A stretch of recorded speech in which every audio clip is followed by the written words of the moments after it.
Welcome to Illinois in Focus. I'm Greg Bishop. Coming up, we'll review the week's top stories about the new Illinois report card for the state's public K-12 schools and continued questions around the state's ongoing gun ban registry. I'll then join the Center Square's Dan McCaleb to further discuss those stories and more. That's ahead with Illinois in Focus. I'm Greg Bishop. Do you want a front row seat to how Illinois government really works? Do you want to see how laws are made in real time? If so, you need Blue Room Stream, a live and archived video streaming service that provides access to government meetings and events. With Blue Room Stream, you can watch how your elected officials make decisions so you can make informed decisions about your community and your future. Subscribe today at blueroomstream.com. Blue Room Stream, government transparency at your fingertips. Welcome back to Illinois in Focus. I'm Greg Bishop. Here's some of the top stories from the past week. A new report shows Illinois is spending more per student while enrollment numbers continue to decline. Kevin Bessler has that story. The Illinois State Board of Education released this year's school report card, which showed proficiency levels for both English language arts and math remain below pre-pandemic levels. Nathan Kaneen with the American Federation for Children has been a strong advocate for school choice. He says the state of Illinois is spending more per student than the Invest in Kids program has. The state of Illinois spends $18,000 per year per child, and Chicago Public Schools spends way north of that, near $30,000 per kid, when this scholarship is serving predominantly low-income families at a much lower rate. The report also found teacher retention levels had reached an all-time high, exceeding 90% for the last school year, though it said severe teacher shortages still exist. I'm Kevin Bessler. Meanwhile, gun owners have more questions about the state's gun ban and registry after the first public hearing hosted by Illinois State Police to get feedback on the rules. The registry opened October 1st. The deadline's January 1st. Of 2.4 million firearm owner ID card holders in the state, just 2,400 have registered in the first month.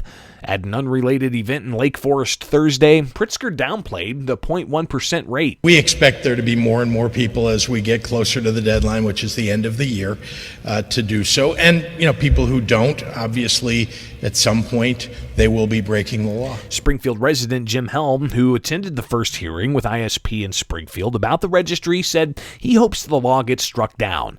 The hearing didn't provide much clarity on the mounting questions. Most of the people here were looking for simple answers to their questions, and going back and simply referring to the law itself, it would have been nice if they'd have been a little bit better prepared on some of the specifics. They did on some, but not on all. The second hearing was Friday in Chicago. The third and final hearing will be in Caseyville Monday morning. Those are the top stories from the past week from Illinois. Find more online at thecentersquare.com. Coming up for Illinois in Focus, I'll join the Center Square's Dan McCaleb. This is Illinois in Focus, a production of America's Talking Network. I'm Greg Bishop.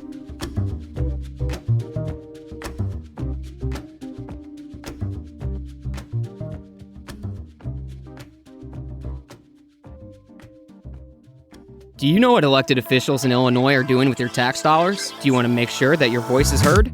If so, then you need Blue Room Stream, a live and archived video streaming service that provides access to government meetings and events. With Blue Room Stream, you can watch how your elected officials make decisions, hold them accountable for their actions, and be a more informed citizen. Blue Room Stream is the perfect way to get involved in the democratic process and to make a difference in your community. Subscribe today at blueroomstream.com.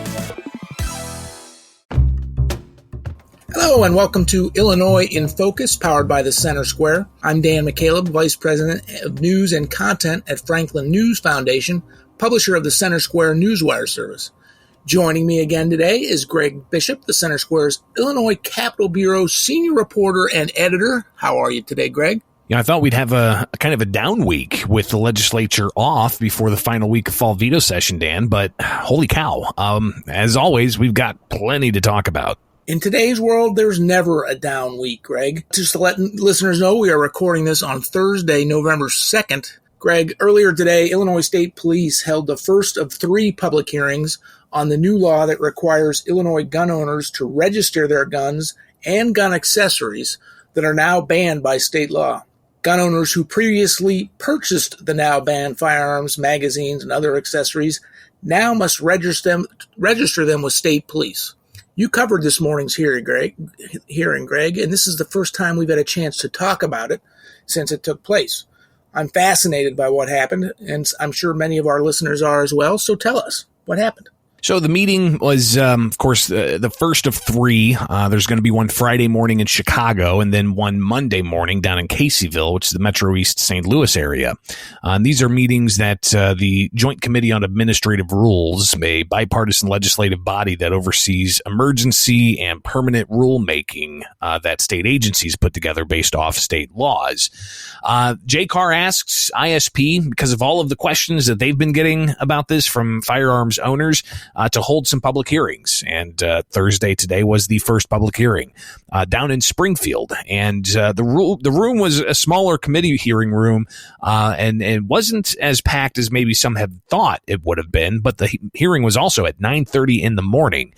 So even seeing some social media conversations of people saying that they just couldn't take off work to attend such a meeting.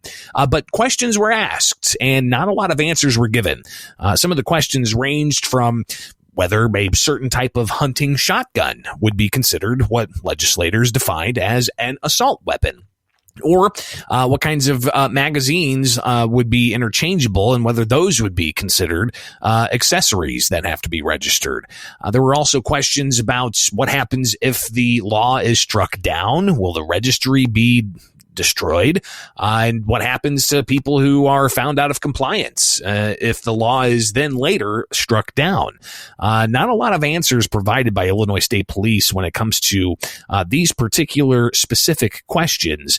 And the answer that State Police gave on a variety of different questions was, please refer back to the rules. And they've said that time and again, only answering specifically to certain questions that they may have anticipated. But I think gun owners left with more questions after today's hearing. We'll see if more questions get answered at Friday's hearing or at Monday's hearing. But one thing Illinois State Police did say is they're looking at answering all of these questions before the next Joint Committee on Administrative Rules hearing in December.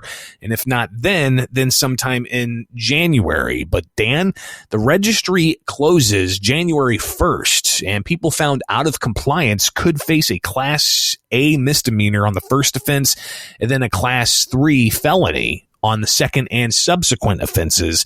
Something else that's raising questions from gun owners as to what exactly is going to be an offense. Will it be the first time they're found with several firearms, or will it be per firearm? Say you're found with an AR-15 that's not registered, but you also have an AK-47. At the same time, you're found with both.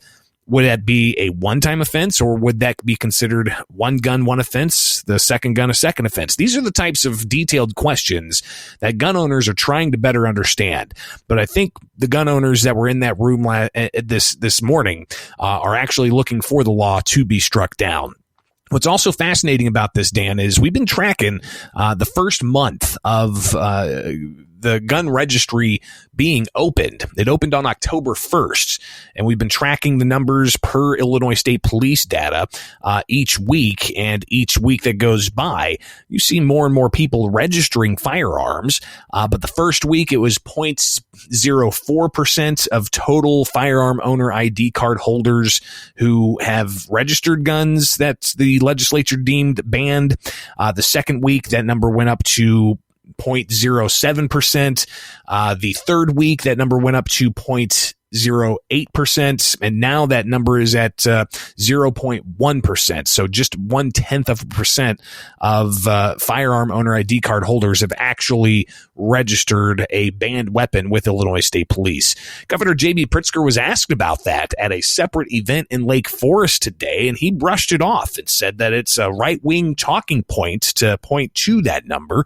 And he also went on to say that he believes the number will increase when the deadline nears, which is the end of the year. And he says, obviously, at that point, if people don't register, quote, they will be breaking the law.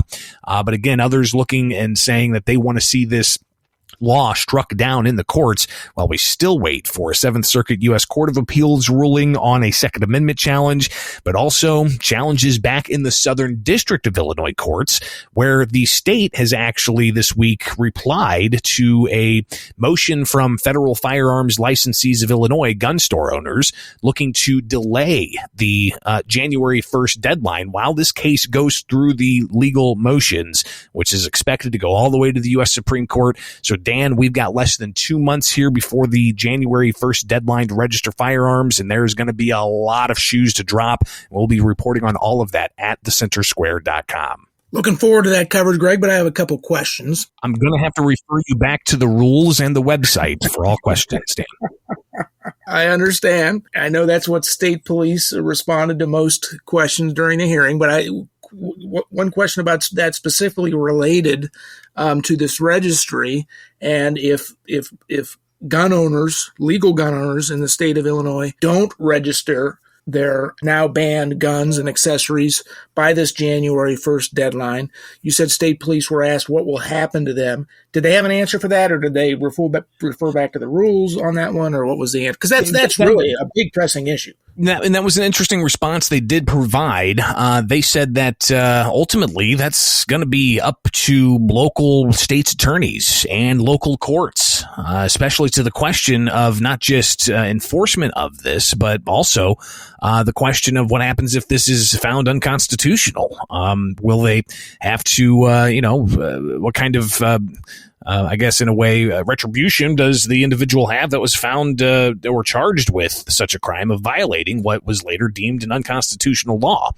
But they did, the state police chief counsel did say that, that's ultimately a question that they believe is going to be up to states' attorneys and the courts throughout the various counties throughout Illinois.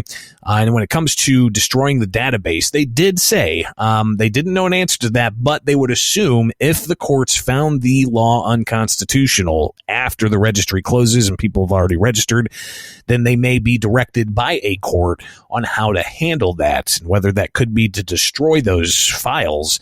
That's a question that was asked and answered, but clearly we're going to get a lot more questions asked and possible answers over the next few days here. One more question from me, Greg, and I don't know if it was asked at this hearing. You covered it. I did not. But what is state police going to do with that registry?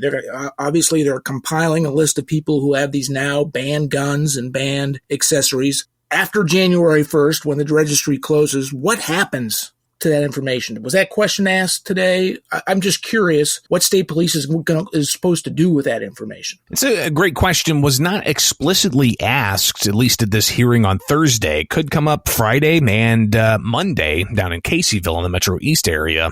Friday's hearings in Chicago. But Governor Pritzker was asked about this months ago. Why have a registry? What's the purpose of the registry? And the governor, he has indicated it's merely to know that where these are, where these semi-automatic firearms that legislators banned are. But others in the gun rights community, there's a saying that goes, registration leads to confiscation. And while Illinois State Police were asked if they are going to be confiscating these firearms at Thursday's hearing, in particular in the reference to if somebody's found out of compliance, Illinois State Police simply responded that they'll have to further investigate the law to get out that answer. So clearly, not a lot of answers to some really important questions that gun owners have.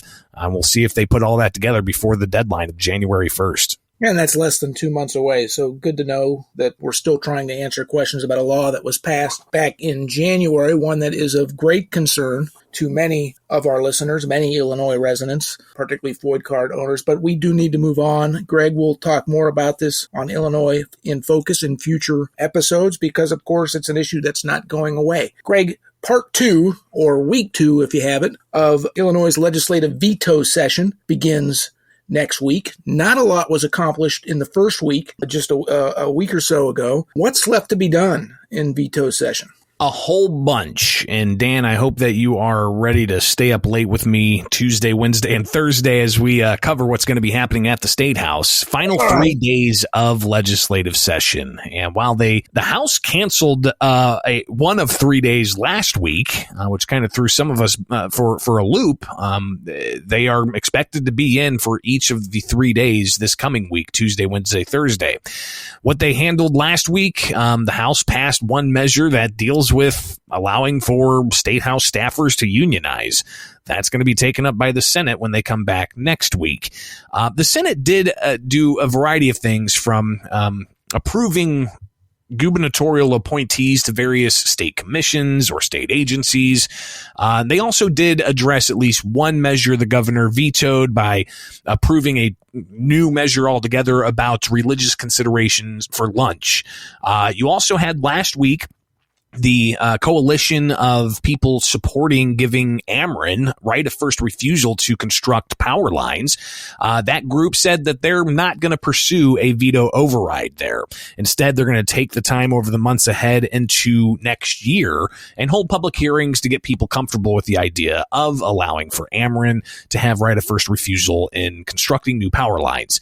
So those were kind of some of the things that settled last week. Going into next week, the final 3 days, big items still unresolved. One being, do we lift the nuclear moratorium in Illinois? The governor vetoed that measure, saying that he wanted it focused on small modular nuclear devices that are not necessarily as large as some of the nuke plants that Illinois already has in operation.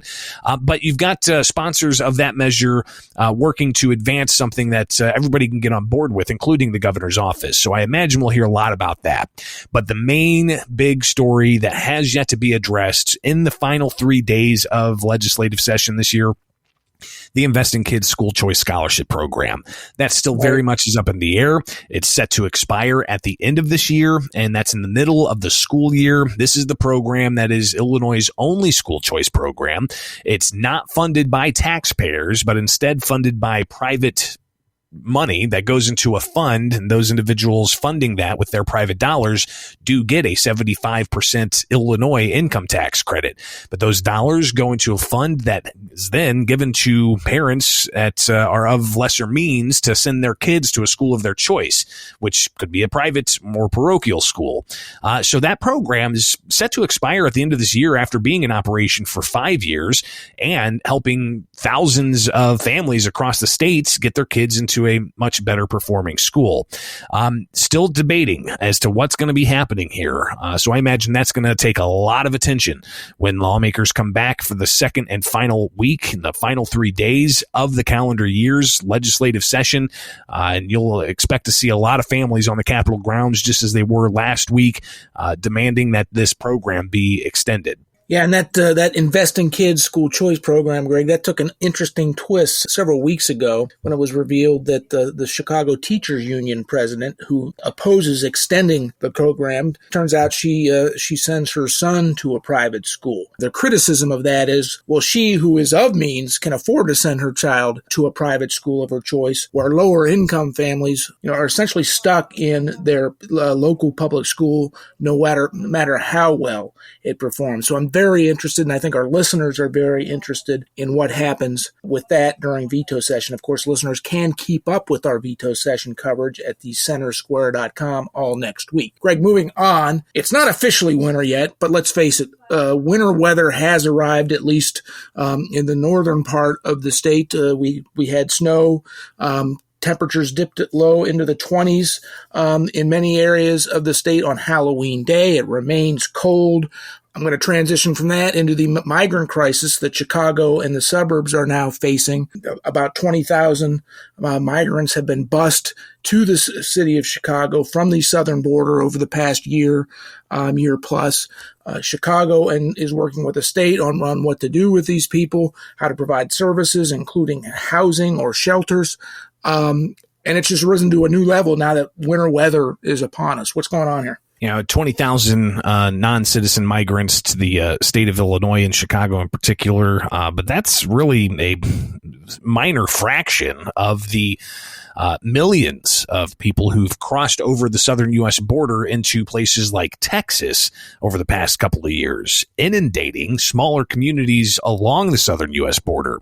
And of course, you've got elected officials down in Texas scrambling to find resources to take care of those crossing over, and looking at sanctuary cities like Chicago, like New York, like Los Angeles, like other places, and sending non-citizens there. And that's been going on for almost 14 months now.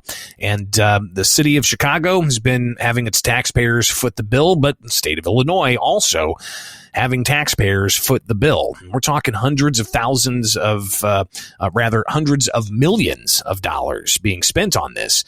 Everything ranging from housing to hotels for non-citizens to the health care subsidies that Illinois taxpayers pay for non-citizens over the age of 65. We're actually going into next week where the cost of that has gotten so high that the Pritzker administration is actually going to be suspending new enrollees for that program because the costs have gotten to be projected $350 million more than what the state actually had budgeted. And we're not even 5 months into the fiscal year. So clearly the costs are continuing to grow, and something that is only going to be compounded further. And whether or not it's being handled in a humanitarian fashion, some non-citizen migrants' rights groups are actually raising a red flag about the plans for base camp tents, saying that that's equating it to concentration camps. Even the idea of warming buses during the cold winter nights in Chicago, so non-citizens and migrants can escape into a warming bus overnight to get out of the cold.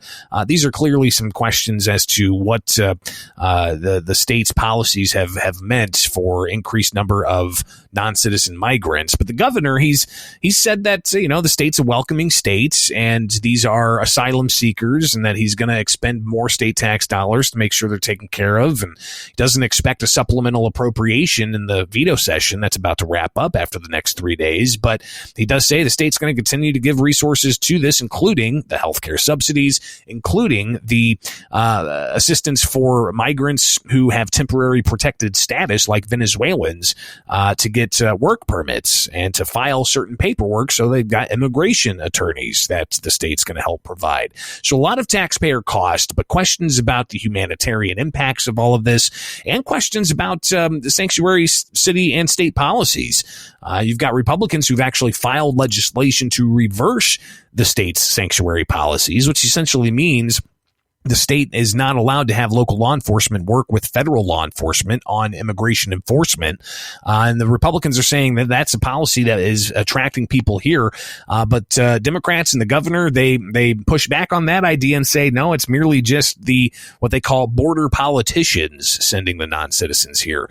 But even Pritzker this week has said, as he said last week, that really the Biden administration needs to put the message out that Chicago, New York, Colorado, these are not places for non-citizen migrants who are unhoused to be sent to, especially during a deep, cold winter. Chicago and Illinois is in crisis, or at least near crisis mode now. We expect more buses of thousands of more migrants coming from the southern border into Illinois. So the problem is only going to get worse before it gets better. I agree with you 100% when you said this problem's even more significant in places like Texas, who share a border with Mexico, where these millions of folks are crossing the border. But it just seems like there's no answers now. As the crisis worsens, there's going to be even fewer answers for this. It would seem like, well, the problem stems from when President Joe Biden first took office. He altered border security policy in the United States, and that's when these floods of people have started coming in. I don't know how we get a grapple on this. The Democratic National Convention being in Chicago next year, it will be interesting to see what's resolved, what isn't resolved heading into that. But we are out of time. For Greg Bishop, I'm Dan McCaleb. Please subscribe. Thank you for listening.